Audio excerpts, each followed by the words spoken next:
Shubman Gill ODI క్రికెట్లో fastest double century చేసిన team India young player. తన టాలెంట్ ని గుర్తించిన బీసీసీఐ రోహిత్ శర్మ రిటైర్మెంట్ తర్వాత టీమిండియాకి వన్డే ఫార్మాట్ లో, టెస్ట్ ఫార్మాట్ లో అతనే సరైన కెప్టెన్ అని భావించి అతనికి కెప్టెన్సీ అప్పగించింది. అప్పుడు టీమిండియాకి కెప్టెన్ గా ఉన్న శుభ్మన్ గిల్ ఇప్పుడు టీమిండియాలో శుభ్మన్ గిల్ స్థానం ప్రమాదంలో పడిందని చెప్పాలి. గాయాలు, వరుస వైఫల్యాలతో, అనవసరమైన షార్ట్ సెలక్షన్ తో తన కెరీర్ ని రిస్క్ లో పెట్టాడని చెప్పుకోవాలి.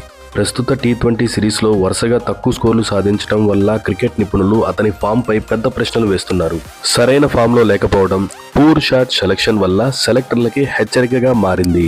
మరో 2 నెలల్లో టీ20 వరల్డ్ కప్ 2026 వస్తున్న ఈ టైంలో ప్రతి మ్యాచ్ గిల్ కి ఒక అగ్ని పరీక్ష అనే చెప్పుకోవాలి. రాబోయే మ్యాచ్ల్లో అతను కన్సిస్టెంట్ పర్ఫార్మెన్స్ కనుక చేయకపోతే టీం కాంబినేషన్లో మార్పులు జరిగే అవకాశం ఉంటుంది. రాబోయే సిరీస్లో శుభ్మన్ గిల్ తన పర్ఫార్మెన్స్ ని ఇంప్రూవ్ చేసుకోకపోతే గనక అతని ప్లేస్ కి ఆక్యుపై చేయడానికి యశస్వి జైస్వాల్, రుతురాజ్ గైక్వాడ్, అభిషేక్ శర్మ లాంటి ప్లేయర్లు రెడీగా ఉన్నారని చెప్పాలి. గైస్, ఇప్పుడు మీరేమంటారు? శుభ్మన్ గిల్ తిరిగి ఫామ్ లోకి వస్తాడా, లేకపోతే టీం కాంబినేషన్ లో మార్పులు చేస్తే బాగుంటుందా, లేకపోతే అభిషేక్ శర్మ, రుతురాజ్ గైక్వాడ్, యశస్వి జైస్వాల్ లాంటి ప్లేయర్లకి అవకాశం ఇవ్వాలా ఏంటనేది మీరు కామెంట్ సెక్షన్ లో మెన్షన్ చేయండి. గైస్, మీకు మన వీడియో కనుక నచ్చితే గనక షేర్ చేసి, సబ్స్క్రైబ్ చేసి కామెంట్ చేయండి.